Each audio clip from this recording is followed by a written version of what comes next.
Hi friends, എല്ലാവർക്കും വീഡിയോയിലേക്ക് സ്വാഗതം. ഇന്ന് ഞാൻ ചെയ്യാൻ പോകുന്നത് ഒരു പാവയ്ക്ക റോസ്റ്റിൻ്റെ റെസിപ്പിയാണ്. ഇതെങ്ങനെ ഉണ്ടാക്കുന്നതെന്നും ഇതിനാവശ്യമായ സാധനങ്ങൾ എന്തൊക്കെയാണെന്നും നോക്കാം.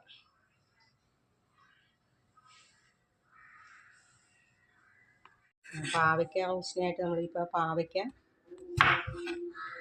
ഈ പരുവത്തിലുള്ള പാവയ്ക്കയാണ് എടുത്തിരിക്കുന്നത്. ഇതിൻ്റെ രണ്ട് അറ്റവും കട്ട് ചെയ്തിട്ട് നമുക്കിങ്ങനെ രണ്ടായിട്ട് പൊളക്കുക. രണ്ടായിട്ട് പൊളന്നതിന് ശേഷം അതിൻ്റെ അതിനകത്തുള്ള കുരുവൊക്കെ എടുത്ത് മാറ്റുക.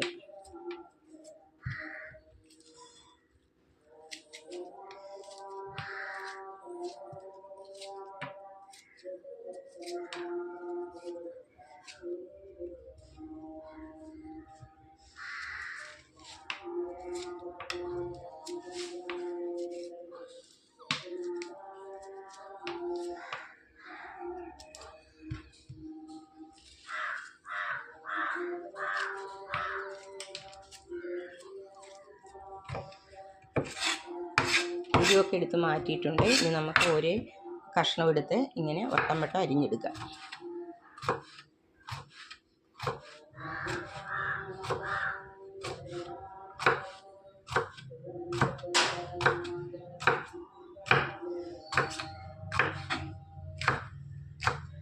ഈ ഒരു പരുവത്തിലുള്ള കഷ്ണമായിട്ട് നമുക്ക് മുഴുവനായിട്ട് അരിഞ്ഞെടുക്കാം. പാവയ്ക്ക മുഴുവനായിട്ട് നമ്മൾ അരിഞ്ഞു വെച്ചിട്ടുണ്ട്. ഇനി ഇതിലേക്ക് ആവശ്യമായിട്ട് 3 സവോളയാണ്. ഒരു ചെറിയ വലിപ്പത്തിലുള്ള 3 സവോള, വലിയതാണെങ്കിൽ 2 സവോള എടുത്താൽ മതി. 3 സവോള കഴുകി വൃത്തിയാക്കി വെച്ചിട്ടുണ്ട്. 2 പച്ചമുളക് എടുത്ത് വെച്ചിട്ടുണ്ട്. ഒരു 2 അല്ലി വെളുത്തുള്ളിയും കൂടെ എടുത്ത് വെച്ചിട്ടുണ്ട്. ഇതെല്ലാം നമുക്കൊന്ന് അരിഞ്ഞെടുക്കാം.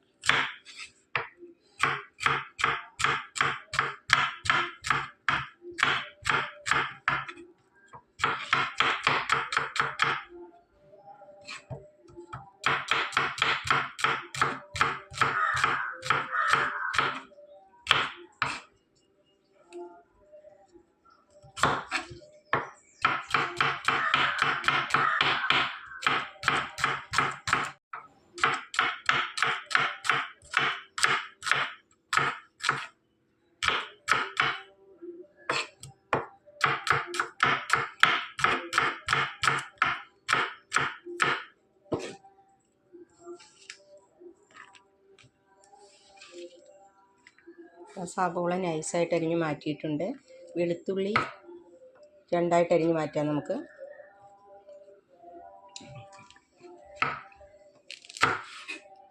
പച്ചമുളക് 2ആയിട്ട് അരിഞ്ഞെടുത്തിട്ടുണ്ട്.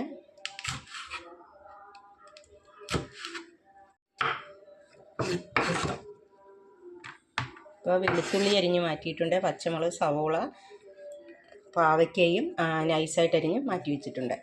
പാവയ്ക്ക റോസ്റ്റിനായിട്ട് ഞാനിവിടെ ഒരു പാൻ അടുപ്പിൽ വെച്ച് ഫ്ലെയിം ഓണാക്കി കൊടുക്കുന്നുണ്ട്.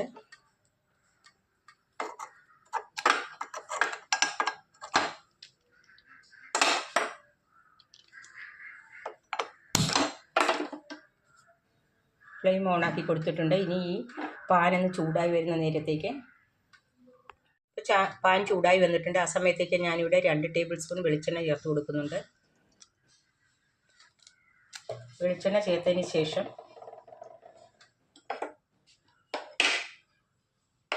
നമ്മൾ എടുത്തു വച്ചിരിക്കുന്ന വെളുത്തുള്ളി ഇതിലേക്ക് ചേർത്ത് കൊടുക്കാം. 2 അല്ലി വെളുത്തുള്ളി ഞാനിവിടെ ചെറുതായിട്ട് അരിഞ്ഞ് വെച്ചിട്ടുണ്ടായിരുന്നു. അത് ചേർത്ത് കൊടുക്കാം. അതിലേക്ക് ഞാൻ എടുത്തു വെച്ചിരിക്കുന്ന പച്ചമുളക് ചേർത്ത് കൊടുക്കാം. സവോള ചേർത്ത് കൊടുക്കാം.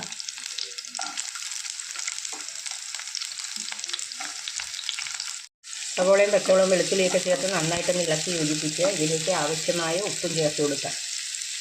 ഉപ്പൊക്കെ അവരവരുടെ ആവശ്യത്തിന് ചേർക്കാൻ ഞാനിവിടെ 1/2 ടീസ്പൂൺ ഉപ്പാണ് ചേർത്തിരിക്കുന്നത്. കറിവേപ്പില ചേർത്ത് കൊടുക്കാം.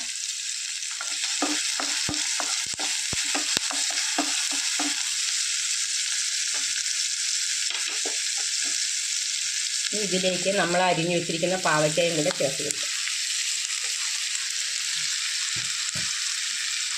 പാവയ്ക്കയും ചേർത്ത് നന്നായിട്ടൊന്ന് ഇളക്കി യോജിപ്പിക്കുക.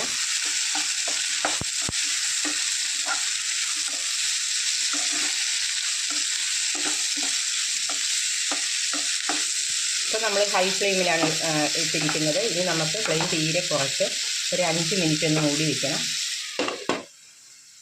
5 മിനിറ്റ് ഇരുന്ന് വഴന്ന് വരട്ടെ. അപ്പോൾ പാവയ്ക്ക വഴന്ന് വരുന്ന നേരത്തേക്ക് ഞാനിവിടെ ഒരു നെല്ലിക്ക വലിപ്പത്തിലുള്ള പുളി എടുത്ത് ഒരു 1/4 ഗ്ലാസ് വെള്ളത്തിൽ ഇട്ട് വെച്ചിട്ടുണ്ടായിരുന്നു. ഇതൊന്ന് ജ്യൂസാക്കി എടുക്കാം.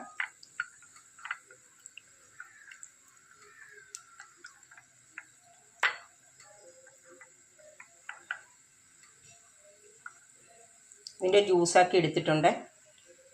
അപ്പോൾ നമുക്കത് ഒന്ന് തുറന്ന് നോക്കി. 5 മിനിറ്റ് ആയിട്ടില്ല. അതിനുള്ളിൽ തന്നെ നമുക്കൊന്ന് തുറന്ന് 1-2 പ്രാവശ്യം ഒന്ന് ഇളക്കി നോക്കണം. ഇളക്കണം, അല്ലെങ്കിൽ ഒരു വശം വേവാതിരിക്കും. നോൺ സ്റ്റിക്ക് പാൻ അല്ലെങ്കിൽ ഇടയ്ക്കിടയ്ക്കൊന്ന് ഇളക്കി കൊടുത്തുകൊണ്ടിരിക്കണം. ഈ വീണ്ടും മൂടി വയ്ക്കുക. എല്ലാം കൂടെ നന്നായിട്ടൊന്ന് ഇളക്കി യോജിപ്പിച്ചതിന് ശേഷം വീണ്ടും മൂടി വയ്ക്കുക. 5 മിനിറ്റ് ആയിട്ടുണ്ടെങ്കിൽ നമുക്കൊന്ന് തുറന്ന് നോക്കാം. പാവയ്ക്കയൊക്കെ വെന്ത് ഉടയാൻ പരുവായി വന്നിട്ടുണ്ട്. ഒരുവിധം നന്നായിട്ട് തന്നെ വെന്ത് വന്നിട്ടുണ്ട്. ഈ സമയത്തേക്ക് നമുക്ക് ഈ എടുത്തു വെച്ചിരിക്കുന്ന പുളിയുടെ ജ്യൂസ് ഇതിലേക്ക് ചേർത്ത് കൊടുക്കാം. ഒരു 3 ടേബിൾ സ്പൂൺ പുളി ജ്യൂസ് ചേർത്ത് കൊടുത്താൽ മതിയാകും. നന്നായിട്ട് ഇളക്കി യോജിപ്പിക്കുക.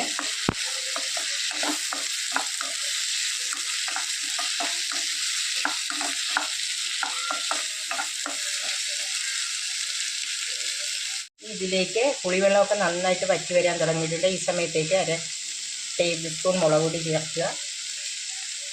നന്നായിട്ടൊന്ന് വഴറ്റിയെടുക്കുക. മുളക് പൊടിയും കൂടെ ചേർത്ത്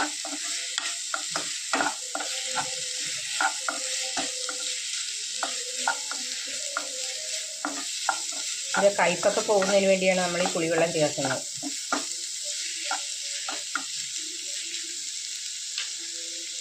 ഇതിലേക്ക് ഒരു 1/2 ടേബിൾ സ്പൂണാണ് ശർക്കര പാനിയാക്കിയതും കൂടെ. ശർക്കര പൊടി ചേർത്താലും മതിയാകും. ശർക്കര പാനിയാക്കിയതും കൂടെ ചേർക്കുന്നുണ്ട്.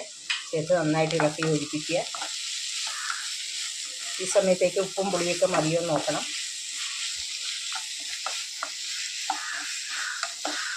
എല്ലാം കൂടെ നന്നായിട്ട് യോജിച്ച് വന്നിട്ടുണ്ട്. നമുക്കൊരു 2 മിനിറ്റത്തേക്കും കൂടെ ഒന്ന് മൂടി വയ്ക്കും. ഫ്ലെയിം തീരെ സിമ്മിലിട്ട് 2 മിനിറ്റ് കൂടെ മൂടി വയ്ക്കും. 2 മിനിറ്റ് ആയിട്ടുണ്ടെങ്കിൽ നമുക്കൊന്ന് തുറന്ന് നോക്കാം. പാവയ്ക്കയൊക്കെ മുരിഞ്ഞ് നല്ല കറക്റ്റ് പരിവായിട്ട് വന്നിട്ടുണ്ട്. നന്നായിട്ട് വെന്തിട്ടുണ്ട്. നന്നായിട്ട് റോസ്റ്റായിട്ടുണ്ട്. ഈ സമയത്തേക്ക് നമുക്കൊരു 1/4 ടീസ്പൂൺ കുരുമുളക് പൊടിയും കൂടെ ചേർത്ത് കൊടുക്കാം. ഒരു 1/4 ടീസ്പൂൺ കുരുമുളക് പൊടി അതും കൂടെ ചേർത്ത് കൊടുക്കാം. ഈ കുരുമുളക് പൊടിയും കൂടെ ചേർക്കുമ്പോൾ പാവയ്ക്കയ്ക്ക് നല്ലൊരു ടേസ്റ്റാണ്. ഉപ്പൊക്കെ മതിയോ നോക്കണം. ഇതിന് ഇച്ചിരി ഉപ്പ് പോരാഴികയുണ്ട്. സ്വല്പം ഉപ്പും കൂടെ ചേർത്ത് കൊടുക്കാം. സ്വല്പം ഉപ്പും കൂടെ നമുക്ക് ആവശ്യമായ ഉപ്പും കൂടെ ചേർത്ത് കൊടുക്കാം.